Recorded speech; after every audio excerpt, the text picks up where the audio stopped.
Coming to you from the game room, it's Run the Table with Bryce Tinson.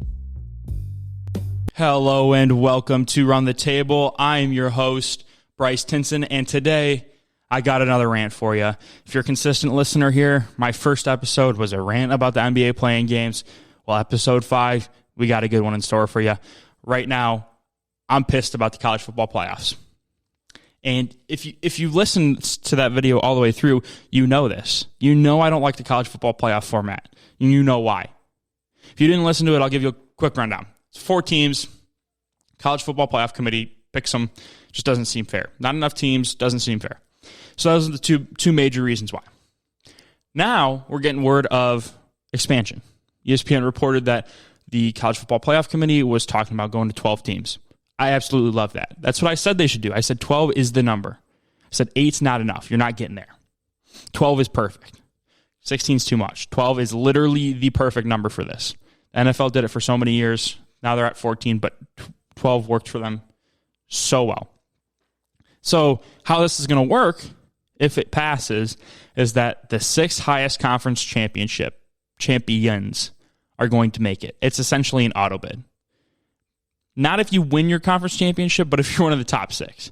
So if you're a top 10 team and you win your conference championship, you don't have to worry about it. You're going to get in. Whereas if you're a group of 5 team, the way they set this up is that one group of 5 champion is going to get in, which I will get into a little later. Not a huge fan of that. Just not. And I know a lot of people are because the group of 5 doesn't get their fair shot, but I'm one of those people where it's like, only if they deserve it, they should be in. So then what happens is that the 4 highest conference champions of those 6 that get in get first round buys. So if you're the top, so say, like I said, you're a top 10 team, you're most likely getting a bye if you win your championship. Whereas if you're one of those last 2, you're going to have to play a first round game and it might not even be home. So you got to be careful there because you could be I'll get into it later, but you could be a 20th ranked Boise State team who gets in and you're actually the worst team. So, and then there's 6 at-large spots, essentially 6 wildcard spots for the college football playoff committee to decide. So why do we still have the college football playoff committee? Why do we need them to tell us what teams deserve? Why not have a formula, right? The college football playoff committee, the selection committee, is so inconsistent and all over the place. One year it's strength of schedule. One year it's eye test. Why not just have a formula that's consistent year by year and tells us, because of the games that were played, who the better team is? Now, I'm not the person to come up with that formula. I'm not smart enough for that. There are people who would come up with a formula that determines who deserves to be in and who doesn't. And my issue is that you're boxing yourself in by saying conference champions get in. Why not just have 12 at-large spots? Because if you go to the formula, then you don't have to worry about the committee picking 4 SEC teams to get in, because 4 SEC teams probably aren't getting in if you go to a formula. They might. Who knows what the formula would be, but they might. I just don't like the college football playoff committee deciding who gets in and who doesn't. They're just not consistent with what teams they pick and why. Like, why does Notre Dame get in over Texas A&M when both of them didn't win a conference championship, and Notre Dame lost to Clemson, A&M lost to Alabama? Those were the losses. So, like, why does Notre Dame get that nod over Clemson? Just it doesn't make, Notre Dame get that nod over Texas A&M. Just didn't make sense to me. I don't understand it, but that's besides the point. So what I want to get into next is that with this scenario or with this expansion, you get lower rated teams, lower ranked teams over higher ranked teams because they won their conference.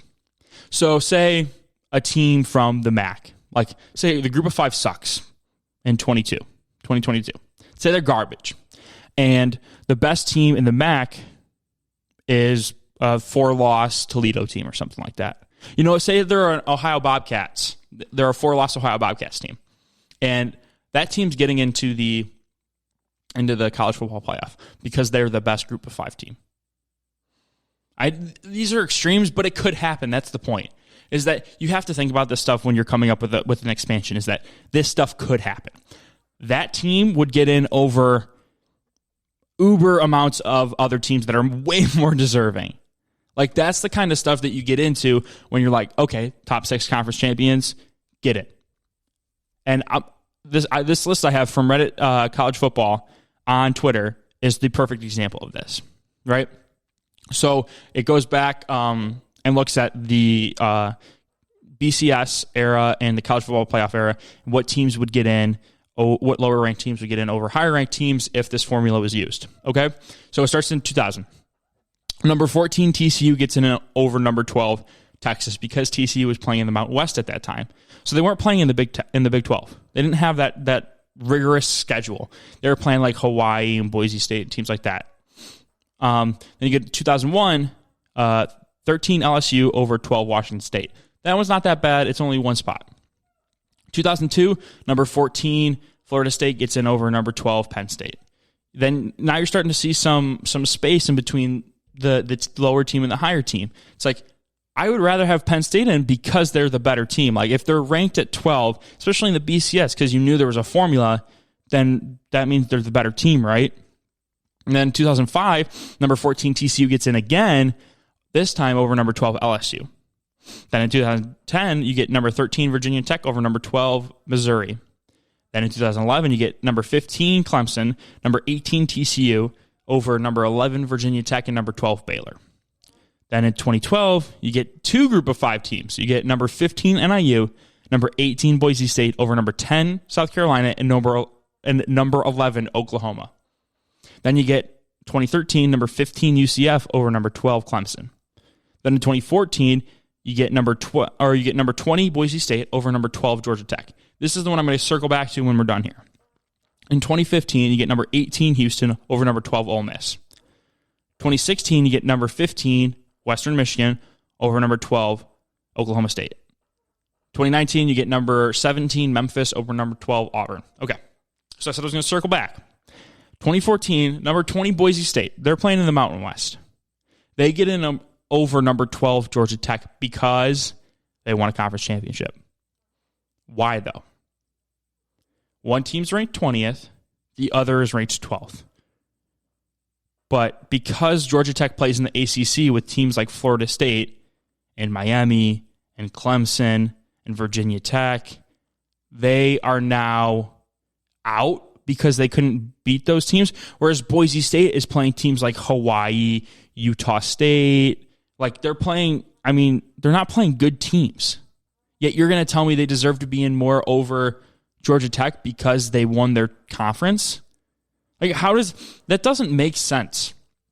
That shouldn't be the case. Like, Boise State doesn't deserve that. It's the same thing with Houston in 2015, the very next year. Like, Ole Miss had to play Alabama and LSU and Florida and Georgia, whereas Houston is playing like other bum AAC teams. Like, but they get in because they won the conference. That just doesn't seem fair to me. That, because that like Ole Miss and Georgia Tech are better teams than that Boise State and Houston team. Like, it. Yet you're just throwing a bone to the group of 5 team. Like, that's essentially what you're doing, is throwing a bone to them. If they deserve it, like Cincinnati and UCF, then give it to them. But if they don't, if you're reaching all the way down to the 20s and late teens to get a team, stop it. Just stop it. Don't do that. That's just stupid. It's stupid. That's what it is. It's you being lazy because you don't want to do as much work. That's what it is. If we're being honest, that's really what it is. So then I thought, let's do some more research. Let's look into some teams that, or the format. Let's look at how it would have changed some projected college football playoffs. And I found a guy, Max Olson, who did it on Twitter going back to 2017. So that's what we're going to start with. We're going to start with 2017. Now, if you remember, 2017 was the year that 2 SEC teams got in. You had Georgia and Alabama get in. It was also the year that Alabama beat Georgia in the national championship. That was the Georgia-Oklahoma Rose Bowl game that was one of the greatest college football games, period, of all time. So the top 4 teams are now Clemson at 1, Oklahoma at 2, Georgia at 3, and Ohio State at 4. Two loss. Ohio State gets one of those byes over 1 loss, Alabama, because Ohio State won their conference championship. Even though they lost twice. They lost to Oklahoma, and then they lost to Iowa. They got slapped by Iowa. But they get the first round bye and then home field advantage if they play each other in the second round. I don't see how that makes sense.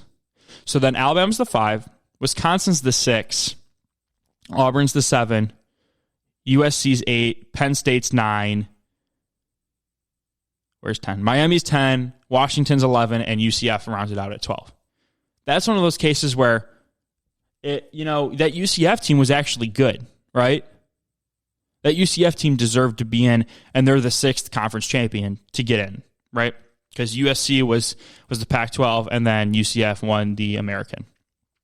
So UCF deserves that, right? They got in, no issues, no problems. They were a top 12 team based on the AP rankings and the College Football Playoff Committee, right? Okay. So the real issue with that is that Alabama is over Ohio State. Alabama had 1 loss, Ohio State had 2 losses. But with this, like Wisconsin gets in, they were a really good team that year. I think Ohio State only beat them by 4 in the conference championship. It was actually 6. They won 27-21.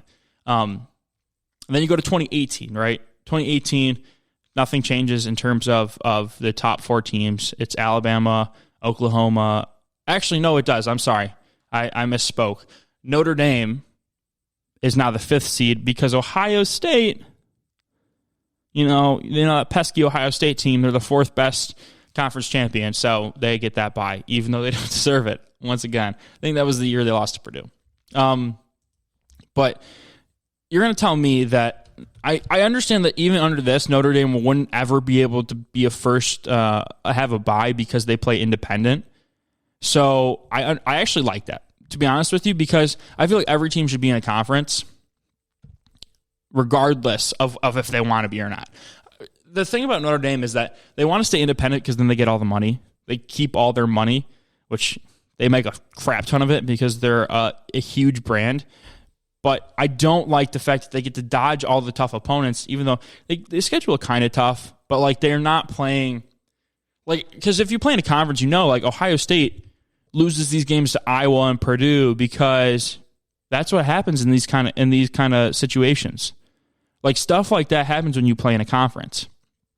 So Notre Dame is now the 5 seed, even though they were technically better than Ohio State. So it goes Alabama 1, Clemson 2, Oklahoma 3, Ohio State 4, Notre Dame 5, 6 is Georgia, 7 is Michigan, 8 is UCF. Again, UCF deserved to be in it. It's not like you need to force them in there because they deserved it. They play Washington in the first round, number 9 Washington. Then Florida is 10, LSU is 11, and Penn State is 12. Yes, Ohio State did lose to Purdue that year. They were that was their 1 loss. Whereas Notre Dame, that was the thing. Like Notre Dame didn't play a conference championship game yet; they were undefeated. So that's why they got in over Ohio State because Ohio State had that 1 loss. So that's really the only issue with that one, right? UCF deserves to be in there. Michigan doesn't deserve to be in there. They would have got boat raced. So then you go to 2019. Did we even need to play this? Like LSU was going to win no matter what. I don't even think we needed to play 2019. But LSU was 1, Ohio State was 2, Clemson was 3, Oklahoma was 4. So nothing changes. That was the exact same as it was originally. Now you're just getting extra teams. The issue is Memphis gets in. They were the 17th team. If you remember, we're going back to 2019. They were the 17th best team according to the College Football Playoff. Right? That was where the College Football Playoff Committee had them. 17. But they were the best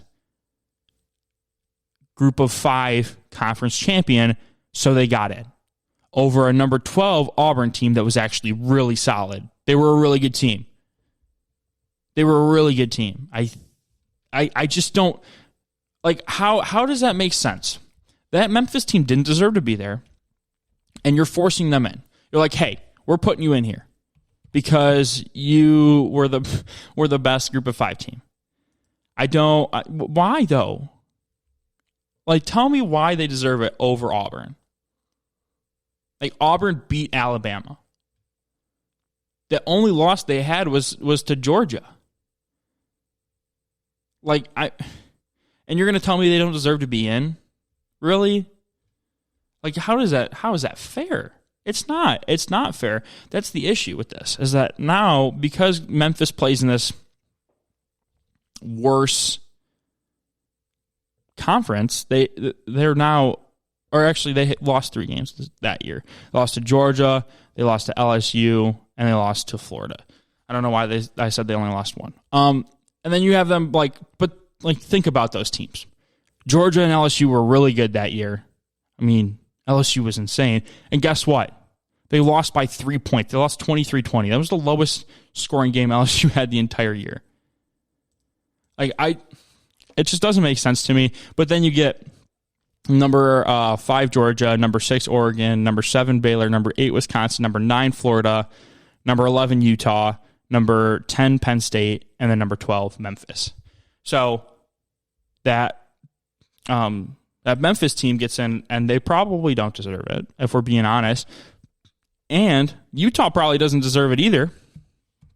I forget where they were ranked, but they were the 11th. They won their conference and were the 11th ranked team.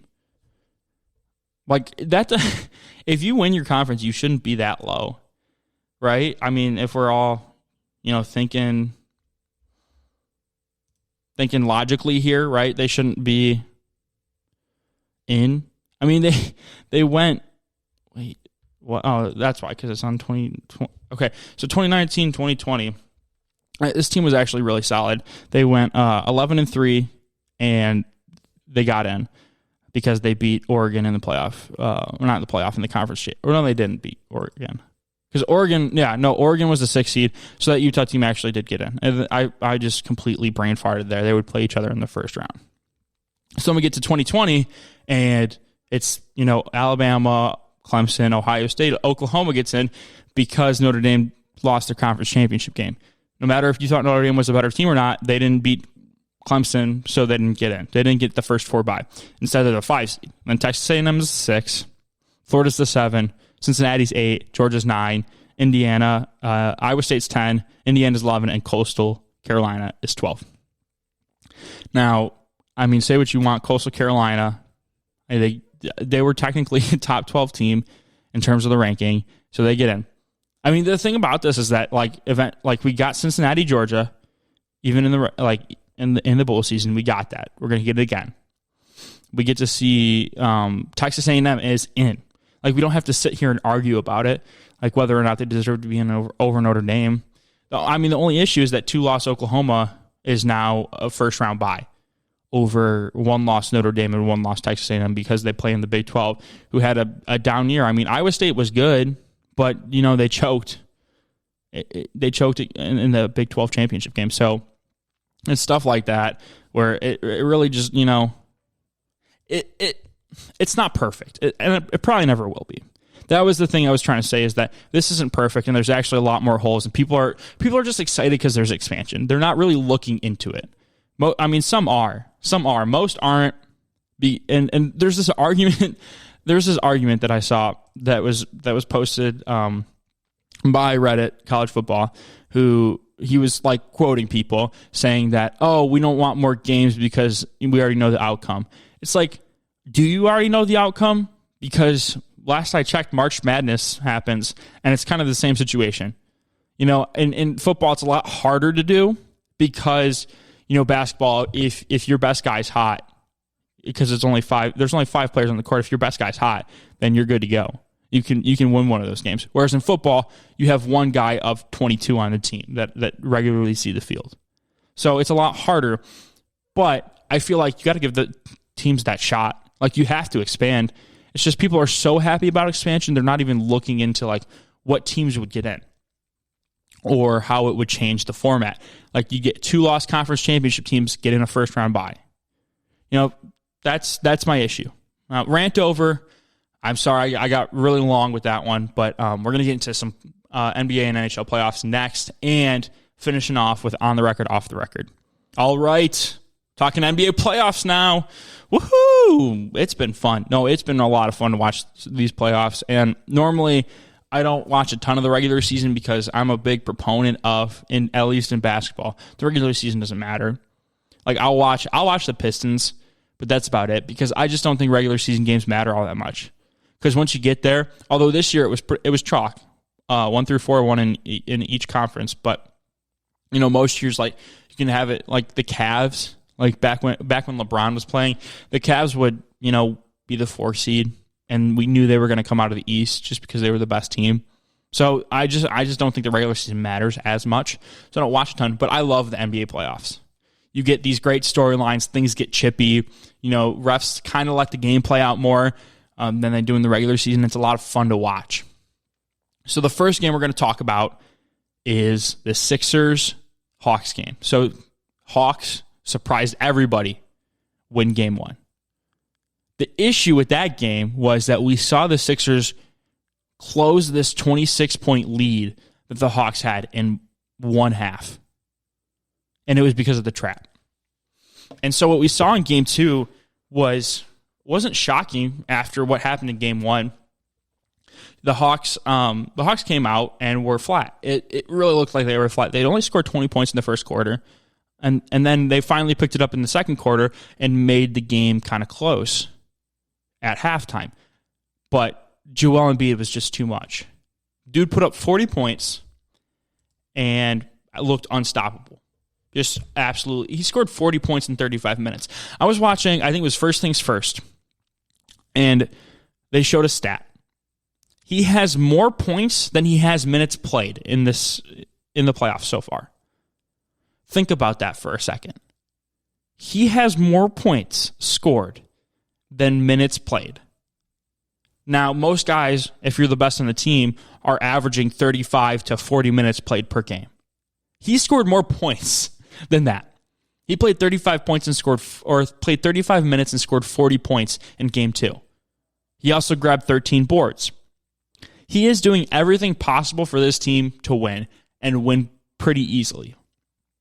They won by 16 in game 2. Like that was, they coasted the fourth quarter. The Hawks just did not shoot the ball well in the fourth. And a big reason of that is I know I called Ben Simmons a liability on my last episode. I know I called him that because he played like crap. Like he can't score. He's awful on offense.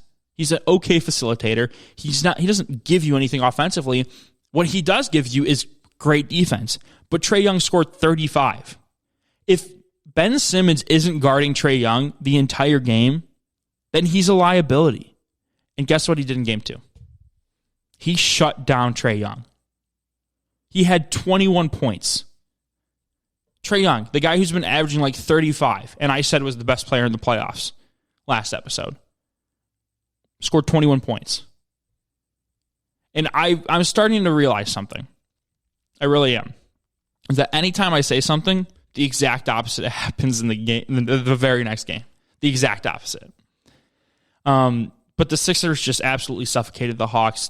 The Hawks only shot 45% from the field, and the Sixers didn't look like they could miss. They shot better from 3 than the Hawks did from the field. That was how dominant they were, and they coasted to an easy win. And like I said, the Sixers are going to win. I was shocked by game 1, but I'm not surprised by game 2. I think the rest of the series is going to be more like game 2, less like game 1. And if Ben Simmons stays on Trae Young and shuts him down, I think you go up to Rudy Gobert and you take away his DPOY and give it to Ben Simmons. That's although we'll get into it. Game 1, Rudy Gobert, that last defensive possession was impeccable. And actually, let's just get into it now because it's the next on my list. Jazz go up 2-0 on the Clippers. Clippers in real familiar territory here, down 2-0 to a team that everybody thought they was going to beat, including myself. I thought the same thing. I thought they were going to run over the Jazz. But I should have known. I should have known they were going to come out flat because that's what they did against the Mavs. Will I learn my lesson? and pick and stick with the Clippers? Probably not. I'll probably switch to the Jazz. And to be honest, I think the Jazz are the better team right now. Big reason why is because where the hell is Kawhi Leonard? Where did he go? He scored 23 in Game 1 and 21 in Game 2. I thought this guy was supposed to be, this all-time clutch performer who shows up in big moments.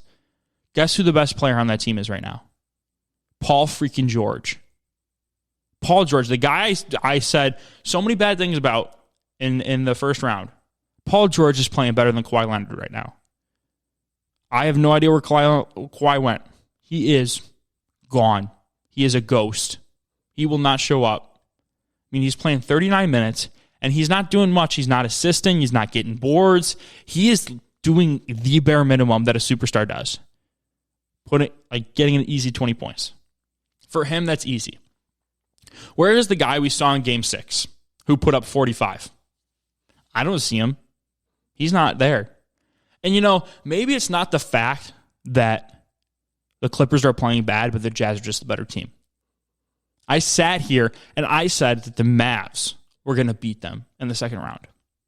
When the Mavs couldn't even get out of the first round, and now the team that did beat them is down 2-0 and looks kind of outmatched. I'm not going to say they look completely outmatched because they did. I mean, they were down. The Clippers were down, and then they came back and were actually up at one point.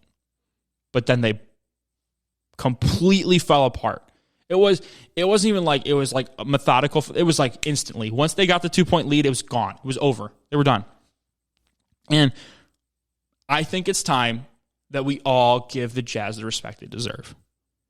Specifically, Donovan Mitchell. Now, I think it was my second episode. I said I did a list of who these titles would mean the most to. And Donovan Mitchell was on that list. I can't remember exactly where he was, but he was pretty high up there. I said that Donovan Mitchell, in order for them to win the title, he would have to be playing out of his mind. And what's he doing? Playing out of his mind. He's missed one game. He missed Game 1 of the first round against the Grizzlies, and the Jazz lost. Since then, they haven't lost a single game, and he's been absolutely on fire. Nobody's been able to contain him. Nobody's been able to guard him. And for him to do this, he's a superstar now. He is a superstar. He goes for 45 in Game 1 and then 37 in Game 2. He went 15 of 29 in Game 2 to put up 37 points. That's, to me, that seems like we have a superstar in this series that's not named Kawhi Leonard. And then on top of that, you add Jordan Clarkson giving the team 24 in Game 2, who just won Sixth Man of the Year. Yeah, he does. He deserved it. I mean, let's be honest. Of the game that I watched, he was hitting all these crazy step backs. I was like, what in the world? That's just what Jordan Clarkson does. When he was on the Cavs, he looked, or even the Lakers, he looked terrible. He's in his element right now. Jordan Clarkson's in his bag. He knows what he needs to do, and he's doing great. Guess what? The Jazz don't even have Mike Conley right now when they're doing this to the Clippers. They don't even have their starting point guard. It's just... And then on top of that, the Utah crowd is, they got these beater things, those like balloon beater things, and they're just smacking those together. I can't even hear the broadcast almost because of how loud the crowd is. Speaking of another loud crowd, the Suns. Just imagine if we get a Suns-Jazz Western Conference Finals. Imagine, because for some series, the Suns were super loud, but then you went to Staples and it wasn't that loud. Well, you go to Staples, or you're in Phoenix for games 1 and 2. It's decibels are through the roof. You go to Utah for games 3 and 4, and it's the same exact thing. It's just flipped. Utah's got that advantage. So the Suns, they beat the Nuggets, and that's not really a surprise. But I do want to congratulate Nikola Jokic on his MVP. He deserves it, kind of. He played well this season. He played good enough to be in the conversation. He's not my MVP, and we'll get into that later, but He can't do this on his own. He needs somebody else to put up some sort of a fight. Like, he was the only person on his team to score over 20 points. The next highest was Michael Porter Jr. Was Michael Porter Jr. and Paul Millsap with 11 each. What else is he supposed to do? He's getting literally nothing from the rest of his team. And then the Suns are over here getting 6 people in double figures. So what's funny about the Suns is that they didn't have a single person score 20 points, yet they had 6 guys in double figures. They had Chris Paul went for 17, Devin Booker went for 18, DeAndre Ayton had 15, Jay Crowder had 11, Mikal Bridges had 16, and then Torrey Craig had 10. Like, that's a pretty if that Suns team can get that kind of scoring from everybody, I don't know who's going to beat them. Like, that's just, it shouldn't be possible to have a team do that, and yet they do. And then Chris Paul, a solid 15 assists in game 2, which this guy, he is the reason why the Suns are where they are. And I hate people that say otherwise. I'll get into it more later, but the Suns are going to coast in this series. I mean, all the props to Nikola for his regular season, but he just, and round 1, he's just not able to do it. He's just not. He's not getting enough help. Michael Porter Jr. isn't playing like a number 2. He's not. But yeah, Suns in 4. I'm calling it right now, Suns in 4. And I'm not going to be surprised when it happens. Then you get the Bucks. Huge win in game 3. That was probably the biggest game of the second round so far. And the Bucks needed to win that. Because if they went down 3-0, they would have been screwed. Now they're down 2-1. And they're back home for game 4.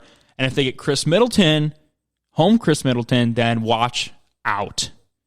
Watch out, because he was on fire. They shot like crap. Both teams shot like crap. So, a little stat line here for you. The Bucks shot 37.8% from the field, and the Nets shot 36.2%. That is got to be one of the lowest combined shooting totals of all time. Like, that's abysmal that both teams shot that bad. 6 to 83. That's how bad it was. And so then, like, I found Chris Middleton. Like, he is finally back after games 1 and 2 being absent. He's back. He put up 35. And guess who else showed up? Giannis. He put up 33. So the two of them combined scored 68 of the 86 that the Bucks had. No other guy scored 10 points. Drew Holiday had 9, and then you had 4 or 3 other guys score. So outside of Giannis and Chris Middleton, 4 other guys scored. You had 3 from Brook Lopez, 9 from Drew Holiday, 2 from Pat Connaughton, and 4 from Bobby Portis. Just think about that for a second. Just think about that for a second. 2 guys went for, was that 80% of a team's total output? Like, that's just insane. And then you go to the other side and look at the Nets, and Bruce Brown thinks he's the best goddamn player in the world. That's the only... he was really feeling himself after that second quarter, because down the stretch, he was taking all the shots. And I don't put all the blame on him, because if you go back and watch, KD was just standing in the corner. He was just standing. He wasn't looking to get the ball. He didn't even look like he was ready to shoot. He didn't look like he was loaded. Like, look alive, dude. You're the best. You're the best player on your team. Look alive. Yet Bruce Brown's like, well, if KD doesn't want the ball, Kyrie was uncharacteristically out of it down the stretch. Bruce Brown just took over, or tried to take over. He didn't. He failed miserably twice, and the Bucks ended up winning. And I don't want to hear people say, "Oh, Brooklyn only lost because they shot bad." Well, guess what? The Bucks have shot bad all series, and they're only down 2-1. So they're a 39% 3-point shooting team in the regular season. That's their clip. Is 39%. Game 1, they shot 20% from 3. Game 2, they shot 29% from 3. And then Game 3, they shot 19% from 3. Something seems a little off, doesn't it? I would say so. So if you're going to tell me that the Nets should have won this game because they shot poor, but they didn't win this game. If you're telling me that the Nets didn't win this game just because they shot poorly, I don't want to hear it. Because the Bucks should have won Game 1 if they shot the 3 at the rate that they did all season. It could be up 2-1 right now. Instead, they're not because they didn't hit their shots. And I don't know what's wrong with them. They're lucky they got this game. They're lucky that Brooklyn had an off night. That's the issue with Brooklyn, is that if they have an off night, they're screwed because their defense is so bad. They're just lucky that the Bucks can't shoot the ball right now. That's the only reason that they have any sort of life, is because the Bucks have shot. This is their worst shooting stretch of all of this season. I think they've made a total of 23s, if that.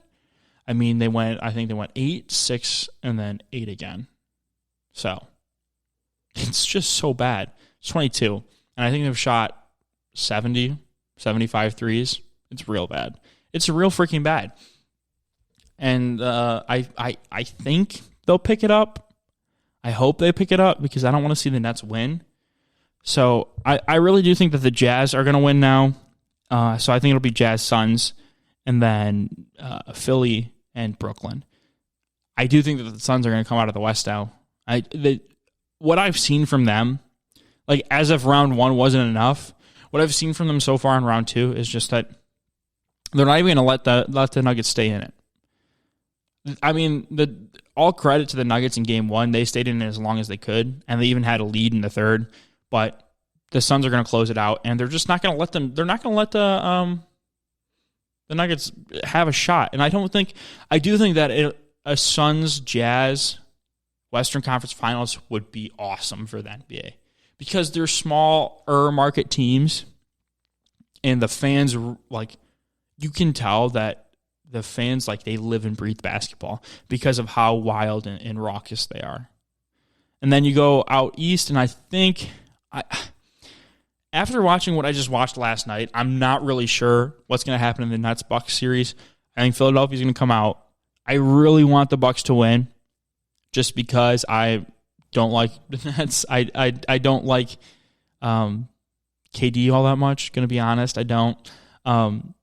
But yeah, if the Bucks came out and it was a Bucks Sixers Eastern Conference Finals and then a Jazz Suns Western Conference Finals, and then we got any combination of those matchups, I think it would be a hell of a time.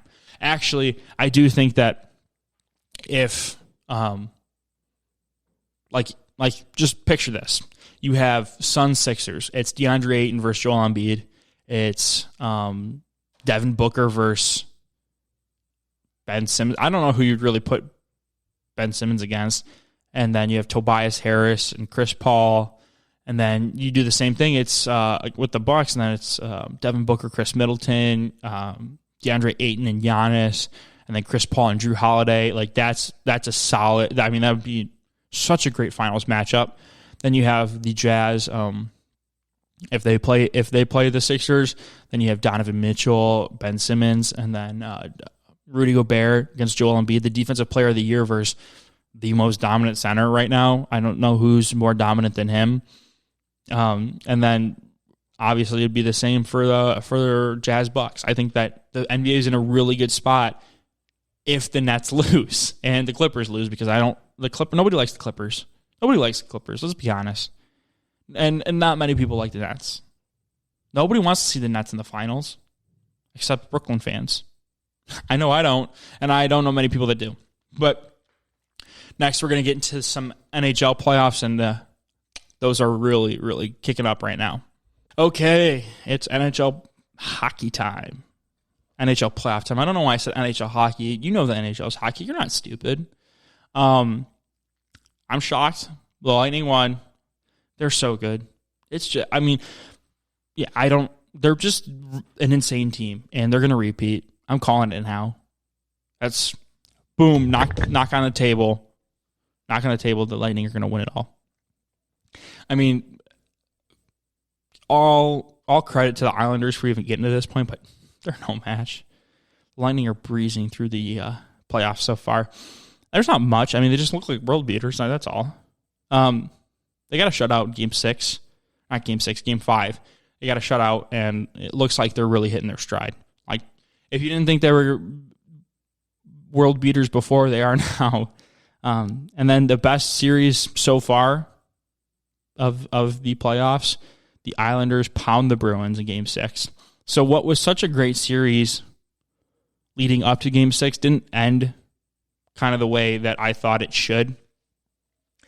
The Islanders won 6-2, and the story of this series is how bad Tuukka Rask was. He's a great goalie. He is. He really is. He's one of those elite goalies, but he played like dog crap. He gave up 17 goals in 6 games. I mean, go to Game 5. Look at Game 5. This is the series right here. Is Game 5. Pasternak misses the most wide open one-timer that you will ever get. Clanks it off the post. That's when I think the momentum changed and shifted, because a player like that, who's that talented, doesn't miss opportunities like that. But he did. And you could tell that it kind of took the wind out of the sails for the Bruins. And then you look at the total shots from Game 5. The Bruins got 44 shots on goal. They hit 4 of them. It's not bad. I mean, you would like to hit more if you're getting that many opportunities. And then you look at the Islanders and what they did. They had 19 shots on goal. 19. And made 5 of them. They were scoring on like 27% of their shots. That wouldn't have kept up had they kept shooting. But the fact that it only took them 19 shots to get 5 goals is absurd. Like, that goalie play, that defense for Boston is awful if that's what you're going to let. They capitalized on their opportunities, which Boston wasn't able to do. The defense wasn't bad for Boston, it was the goalie play. Because they only got 19 shots on goal. If a team's getting in the teens on shots on goal, then your defense is playing good. But if they're scoring 5 goals in those 19 shots, your goalie's got an issue. And it really was Tuukka's. I mean, it was the worst I've seen Tuukka play. He was awful. And he cost them the series. He did. If you're going to give up 17 goals in 6 games, I don't know what to tell you. I don't. That's just not good. That's not going to cut it. And then, we're partying in Vegas, baby. It's a party. The Golden Knights came back down 2-0, won 4 straight, and they are on top. They are feeling it right now. They won 6-3, and Game 6 was fun to watch. Oh my gosh, was that fun. The story of the series, though, is Marc-Andre Fleury and the goal and his goal play and then the defense. If you listen to the last episode, I mentioned that the Avalanche were progressively shooting less and getting less and less shots on goal. They did shoot 30. I think they got 33 shots on goal. Yep, they got 33 in Game 6. They only made 3 of them. Marc-Andre Fleury played well enough to win. It wasn't a great performance, but he played good enough. And that's what you need your goalie to do. The Knights only took 22 shots on goal, but hit when a goalie was in net and hit on 5 of them. That's an insane clip. You can't let a team do that and expect to win. Then, that game started out, the Avs scored in 22 seconds. Like, they got the face-off. I turn it on, and boom, I see them racing around the ice already. I'm like, we literally just started the game. How does this happen? Like, what? So, the Avs, then they had a lead in every single game so far, and they scored first, and I think in 5 of the 6. But guess what? The Knights came back right. It felt like It felt like seconds, but it was like a minute or two later, the Knights came back and responded. And then the Knights took a 2-1 lead in the second, but then the Avs responded almost immediately after. And then they took a 3-2 lead, the Knights did. And the Avs responded again. So I thought it was going to be one of those like, oh, we're going to overtime. This is going to be one of those games we're going to overtime, and it's just going to be a constant. It's going to have to be whoever scores first or whoever scores in overtime wins it, because I just thought that every goal, someone was going to have an answer. But they didn't. The Avs ran out of juice. They couldn't do it. And the Golden Knights capitalized, and they put up 2 goals in the third and sealed it. They put up 1 late in the second and then 2 in the third. And the Avs couldn't respond. Couldn't score in the third, which, I thought they were going to. I thought it was going to be a closer game than that towards the end. And it was a good 2 periods. And I would say that the third period, I didn't watch the third period. I was exhausted. So I watched 1 and 2. But it was a fun game. It was a fun game to watch. And I'm calling it. I already said that the Lightning were going to be in the finals. So are the Knights, baby.